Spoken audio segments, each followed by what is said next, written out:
Hi guys, అందరికీ నమస్తే. నా పేరు రేబు, మీరు చూస్తున్నారు మిస్టర్ రేబు యూట్యూబ్ ఛానల్. ఈరోజు ఈ వీడియోలో వచ్చేసి ఇదైతే తునిలో ఒక ఇన్సిడెంట్ జరిగింది కదా, ఎయిర్ గ్లాస్ గార్ల్ని మైనా గార్ల్ని ఒక ఇన్సిడెంట్ జరిగింది కదా, దాని గురించి వీడియోలో మాట్లాడుకుందాం. అలాగే మన ఛానల్ గారు కొత్తగా వస్తే లైక్ చేసి అలాగే సబ్స్క్రైబ్ చేసి మాత్రం మర్చిపోక. ఈ ఇన్సిడెంట్ జరిగిన డేట్ వచ్చేసి 22 అనమాట. ఈరోజు వచ్చి వీడియో షూట్ చేసి 23వ తారీఖు అనమాట. ఏం జరిగిందంటే, ఈ నారాయణరావు అనే ఆయన వచ్చేసి అమ్మాయి వాళ్ళ ఇంటి పక్కనే ఉంటారనమాట. ఏం చేసినంటే అమ్మాయి స్కూల్కి వెళ్ళిన తర్వాత ఈయన వచ్చేసి వాళ్ళ స్కూల్కి వెళ్ళేసి, నేను వాళ్ళ తాతగారిని, అమ్మాయికి వచ్చి ఇంతకు ముందు మలేరియా జ్వరం ఉంది, ఆమెకి ఇంజెక్షన్ చేయాలని చెప్పేసి ఈ అమ్మాయి చేత ఒక లెటర్ రాపించి ప్రిన్సిపల్ దగ్గర ఇవ్వడం అయితే జరిగిందనమాట. వాళ్ళు ఏం చేస్తారు, సర్లే ఇంకా ఇంటి పక్కన ఉంటుందని చెప్తున్నారు కదా, తాతగారు అంటున్నారు కదా అని చెప్పేసి ఎవరైతే టీచర్స్ ఉన్నారు కదా వాళ్ళైతే ఈ అమ్మాయిని అయితే ఆ మనిషి ఎవరైతే ఉన్నారు కదా 70 సంవత్సరాల వ్యక్తితో అమ్మాయిని అయితే పంపించడం జరిగిందనమాట. వీళ్ళు కొంచెం ముందుకు వెళ్ళిన తర్వాత ఏం చేశాడు, అమ్మాయి వాళ్ళ తాతగారు అని చెప్పాను కానీ ఏం చేస్తారు స్కూల్లో కానీ వాళ్ళు వచ్చి పంపించేశారనమాట. ఈ అబ్బాయి ఎంతో నారాయణరావు ఆయనతో సైన్ తీసేసుకొని పంపించడమే జరిగిందనమాట. ఈయన వచ్చి తుని దగ్గర వచ్చేసి పోతా ఉంటే తోటలు అయితే ఉన్నాయన్నమాట, మామిడి తోటలు అయితే సంథింగ్ అనుకుంటా, ఏదో తోట అయితే అక్కడ తీసుకొని వెళ్ళింది జరిగింది అనమాట. ఆ వీడియో మీరు చూసినారు, చాలా వైరల్ అయింది కదా వీడియో. అక్కడ వెళ్తున్న ఒక అతను వచ్చేసి వీడియో రికార్డ్ చేసేసి సోషల్ మీడియాలో అప్లోడ్ చేశారు కదా. అక్కడ వచ్చేసి ఏం జరిగిందంటే, ఎవరైతే దారిలో వెళ్తున్నారు కదా ఆయన వచ్చి ప్రశ్న జరిగింది అనమాట. నారాయణరావు వచ్చేసి, ఏంది మీరు అసలు తోటలో ఏం చేస్తున్నారని అడిగితే ఈయన వచ్చేసి ఏం చెప్తున్నానంటే, అమ్మాయి వచ్చి వాష్రూమ్కి వెళ్తానంటే తీసుకొని వెళ్ళాను అని చెప్పాడు అనమాట. ఈయన విడదీసి అతను వచ్చేసి ఏం చెప్పాడంటే, వాష్రూమ్కి వెళ్ళాము బట్టలు ఎందుకు తిప్పుతున్నారని చెప్పి ఈయన విడదీస్తున్నారు కదా, ఆయన తేడం జరిగింది అనమాట. ఈయన వచ్చి అంతలోపే నేను వచ్చి టీడీపీలో కౌన్సిలర్గా ఉన్నాను, అది ఇది నా ఎస్సీ క్యాస్ట్ అని ఏదో విధంగా చెప్పడం జరిగింది అనమాట.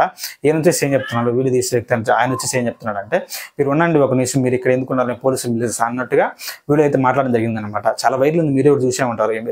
ఎవరైతే వీడియో తీశారుగా అన్న వచ్చి అడుగుతా ఉన్నాడు అనమాట, ఎవరు మీరని అడుగుతా ఉంటే ఏం చేశారంటే ఈయన వచ్చేసి అమ్మాయిని ఎక్కించుకుని వచ్చేసి ఈయన నారాయణరావు ఉన్నారు ఆయన అయితే వెళ్ళిపోవడం జరిగింది అనమాట. ఆ తర్వాత ఎవరైతే వీడియో తీశారుగా అన్న వచ్చేసి వీడియో సోషల్ మీడియాలో అప్లోడ్ జరిగింది అనమాట. అప్లోడ్ చేసిన వెంటనే అది వచ్చి ఆ వీడియో వైరల్ అవడం అయితే జరిగింది. ఆ వైరల్ అయిన వీడియోని వచ్చేసి అక్కడ ఆ ఊరి వాళ్ళు కానీ వాళ్ళ బంధువులు అందరూ చూసేసి ఏం చేశారంటే, ఆయన ఎవరైతే నారాయణరావు ఆయన వచ్చేసి చిత్తకొట్టడం జరిగింది అనమాట. చిత్తకొడతామంటే అంతలోనే వచ్చేసి పోలీసులు అయితే రావడం జరిగింది. పోలీసులు వచ్చి అతను అరెస్ట్ చేసుకొని, ఎవరైతే నారాయణరావు కూతురు ఉంటారు కదా వాళ్ళ దగ్గర సైన్ తీసేసుకొని ఆయన అయితే అరెస్ట్ చేసి జీబులు తీసుకొని పోతా ఉంటే అక్కడ వచ్చేసి ఫుల్ వర్షం పడతా ఉందంట. ఈయన వచ్చేసి ఏం చెప్పాడు, నారాయణరావు అనే వ్యక్తి వచ్చి ఏం చెప్పాడంటే, నేను వాష్రూమ్కి వెళ్తా అని చెప్పేసి వీళ్ళైతే అడగడం జరిగింది అనమాట. సరేలే అని చెప్పేసి వీళ్ళు పక్కకు బండి ఆపారనమాట. ఫుల్ వర్షం అనమాట, నైట్ కూడా తీసుకుని వెళ్తున్నారు కదా, ఫుల్ వర్షం వల్ల వీళ్ళు చెట్టు కింద ఉన్నారనమాట పోలీసులు అయితే. అప్పుడైతే ఈయన కొంచెం ముందుకు వెళ్ళి వాష్రూమ్ కింద వెళ్ళడం జరిగిందన్నమాట. ఈయన వాష్రూమ్కి వెళ్తా అని చెప్పేసి ఈయనైతే కొన్న దగ్గర ఉన్న చెరువులోకి దూకి సూసైడ్ చేసుకుని మీద జరిగిందంట. పోలీసులు అయితే ఏం చెప్తున్నారంటే, మేము వచ్చేసి బేడీలు వేయాలనుకున్నాం కానీ ఇతను ఇలా పారిపోవడానికి మేము అనుకున్నాము, అందుకని అతనికి వచ్చేసి బేడీలు వేయడం జరగలేదు అనమాట. ఎవరైనా కానీ వాష్రూమ్ వెళ్తారంటే ఎవరైనా చెప్తారు అలో చేస్తారు కదా, మేము అలానే అతను వచ్చి అలో చేయడం జరిగింది అనమాట. అప్పుడే అక్కడ వచ్చి ఎస్ఐ కానీ ఇద్దరు కానిస్టేబుల్ ఒక డ్రైవర్ నలుగురు అయితే ఉన్నారన్నమాట పోలీసులు అయితే. ఆయన వచ్చేసి వాష్రూమ్కి వెళ్తా అని చెప్పేసి ఆ దూకి సూసైడ్ చేసుకోవడం మీద జరిగింది. అలా సూసైడ్ చేసుకున్న నారాయణరావు వచ్చి బాడీ వచ్చేసి ఈ రోజు ఉదయం అంటే 23వ తారీఖు ఉదయం అయితే దొరకడం జరిగింది అనమాట.